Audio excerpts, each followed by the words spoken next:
سلام، توسی هستم، مسئول فنی شرکت سبز پوشش. امروز میخوایم تراکتور دوچرخ اسکاین مدل 738 رو براتون آنباکس بکنیم.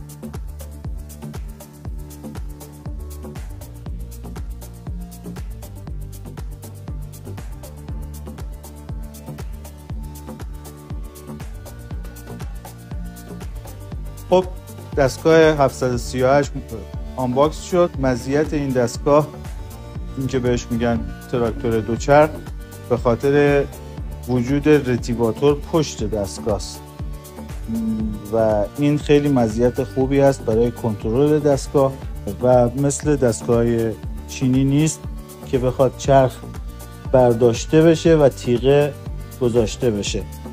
و این دستگاه 738 با مدل بنزینی الان موجود شده و بسیار موتور عالی هست، مارک ویما مدل 170.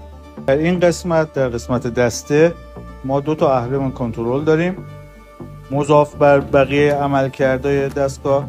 یکی اهرم دنده عقب هست.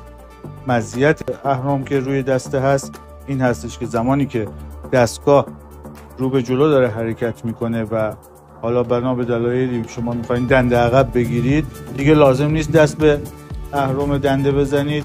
با یک کلاچ ساده و کشیدن این اهرم دستگاه رو به عقب حرکت میکنه. بگیرید و رو به جلو میدید و دوباره دستگاه تو همون دنده‌ای که قبلا بوده رو به جلو حرکت میکنه.